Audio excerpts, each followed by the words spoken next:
मैंने 30 दिन में जापान में कितने पैसे खर्च किए और कितने पैसे कमाए, ये मैं आपको आज इस वीडियो में A to Z एक्सप्लेन करूंगा। और जो भाई आगे जापान आना चाहते हैं उनके लिए मैं लास्ट में कुछ टिप्स एंड ट्रिक भी दूंगा कि वो जापान में आकर पहला 1-2 महीने कैसे सरवाइव करें। जब मैं जापान एयरपोर्ट एंटर हुआ था तब मैंने 1,40,000 रुपए जापानीज करेंसी में कन्वर्ट करवाए थे। अगर जापानीज करेंसी में हिसाब लगाया जाए तो ये 70,000 येन बनते हैं। सबसे पहले बात करते हैं ग्रोसरी की। कोई भी बंदा जब किसी भी मुल्क में जाता है तो उसके लिए ग्रोसरी एक बहुत ही इंपॉर्टेंट चीज है। ग्रोसरी पर मेरे 9,000 येन लगे, जो पाकिस्तानी 18 से 20,000 रुपए बनते हैं। फिर उसके बाद डे बाय डे हल्का फुल्का खर्चा होता गया। कभी कभार घर खाना बनाने का दिल ही नहीं करता था, जिसकी वजह से जब भी मैं बाहर कुछ खाने जाता था तो मेरा 1,000 येन कहीं नहीं गया। फिर आहिस्ता आहिस्ता दिन गुजरते गए तो मेरे साथ हॉस्टल में रहने वाले 2 लड़कों ने साइकिल बाय कर ली। जब भी वो घर से निकलते थे तो साइकिल पर जाते थे। मैं और मेरा दोस्त पैदल सफर करते थे।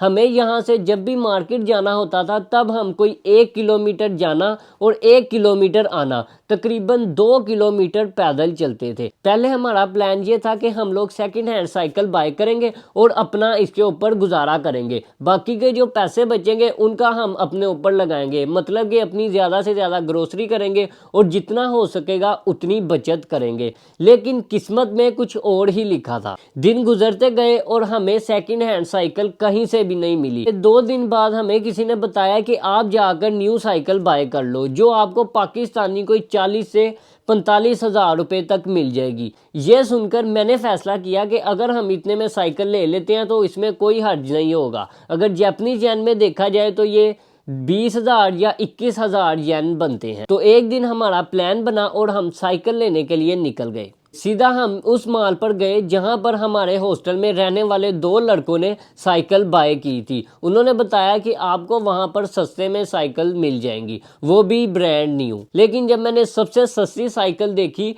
जो 25,000 येन की थी, जो पाकिस्तानी 50,000 बनते हैं, लेकिन उसकी क्वालिटी थोड़ी लो होने की वजह से हमने कुछ साइकिल्स और देखी। एंड में कोई 10-15 मिनट देखने के बाद हमें एक एक साइकिल पसंद आ गई। मैंने अपनी साइकिल 33,450 येन में बाय की, जो पाकिस्तानी तकरीबन 70 से 75,000 बनते हैं। साइकिल बाय करने के बाद जब मैंने सारे खर्चों का हिसाब लगाया तब मेरे 5 मान खर्च हो चुके थे, जो पाकिस्तानी 1 लाख रुपए बनते हैं। जापान आए हुए अभी मुझे 20 दिन हुए थे।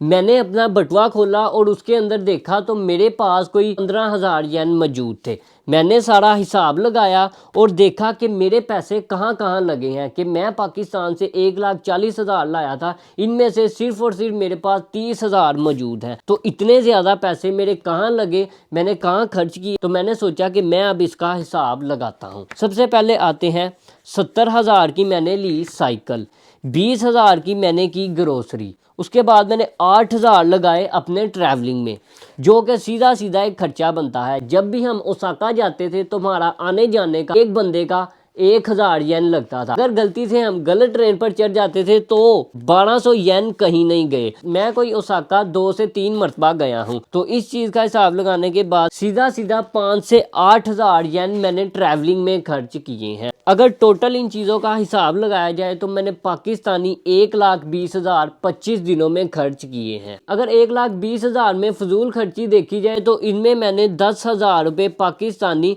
फजूल खर्ची की है, जो खर्च करने के बाद मुझे कोई फायदा नहीं हुआ। तो मैंने जापान आकर 1 महीने में 60,000 येन खर्च कर दी हैं। ये तो हो गया मेरा सीधा सीधा वो खर्चा जो मैंने अपनी जेब से लगाया है। अब बात करते हैं कि मैंने इन 30 दिनों में कमाया क्या है। अभी तक मैंने जापान आकर 1 रुपया भी नहीं कमाया, क्योंकि मेरी जॉब लगे को अभी सिर्फ और सिर्फ 3 से 4 दिन हुए हैं। दूसरे नंबर पर बात करते हैं कि मैंने इन 30 दिनों में कितनी जापानीज सीखी है। अगर देखा जाए तो मैंने अभी सिर्फ अपनी बेसिक ही सेट की है। तो इन 30 दिनों में जो मैंने जापानीज सीखी है, तो मैं आपको अपना जापानीज में एक छोटा सा इंट्रोडक्शन करवा देता हूँ। वाताशी नो नमाए वा उस्मान रफीक दिस, वाताशी वा पाकिस्तान कराकी मश्ता, वाताशी वा लाहौरू नी सुंदे मस, वाताशी वा जुहाची साई दिस, वाताशी वा निहोंगो नो गाकुसे दिस।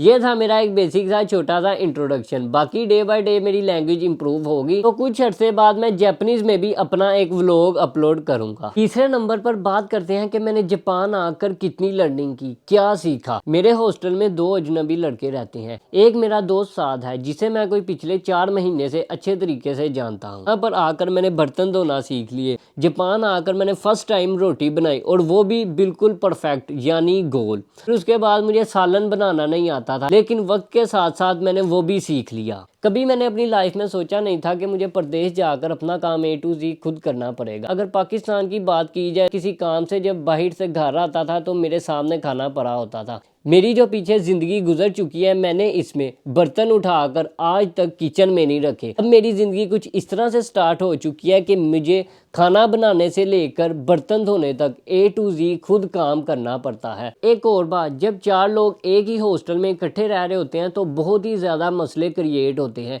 जिनको कभी कभार हैंडल करना बहुत ही मुश्किल होता है, लेकिन आहिस्ता आहिस्ता कुछ ना कुछ करके बंदा इन चीजों को हैंडल कर ही लेता है। मेन चीज मैंने यहाँ पर आकर ये सीखी है कि अपने अंदर मैंने बर्दाश्त, एक सब्र पैदा कर लिया है। पहले तो सब्र नहीं था, लेकिन अब बहुत ही ज्यादा सब्र पैदा हो गया है। अगर प्रदेश में आपने कामयाब होना है तो आपके अंदर बर्दाश्त और सब्र, चीज़ों को जो है ना इग्नोर करना आना चाहिए। और काफ़ी चीज़ें यहाँ पर ऐसी भी मेरे सामने क्रिएट हुई हैं जिनको मैंने इग्नोर करके अपनी ज़िंदगी का अगला स्टेप लिया है। अब आते हैं ज़रा मेन पॉइंट पर। जापान आकर मैंने पहले महीने कौन कौन सी गलतियाँ की थी जो आपको नहीं करनी चाहिए। आप में से कोई बंदा जापान आना चाहता है और वो जापान आकर ये गलतियाँ बिल्कुल भी ना करे।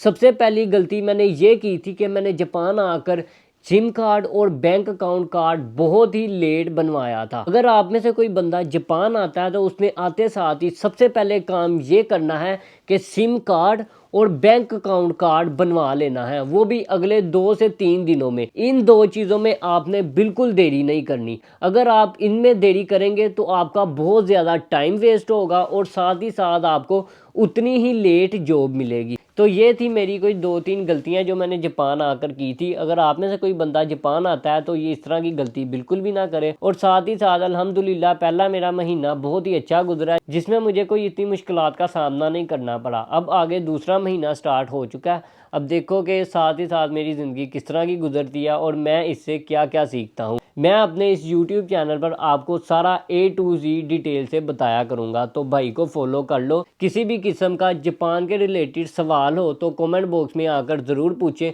तो मैं आपको इसका रिप्लाई ज़रूर दूंगा। और साथ ही साथ अगर इसका कोई हल निकलता हुआ वो भी आपको ज़रूर बताऊँगा। तो इसी के साथ एंड करते हैं वीडियो को। अगर आपको ये मेरी वीडियो पसंद आई है तो इस वीडियो को लाइक करें, सब्सक्राइब करें और अपने दोस्तों में शेयर करें। अल्लाह हाफिज़।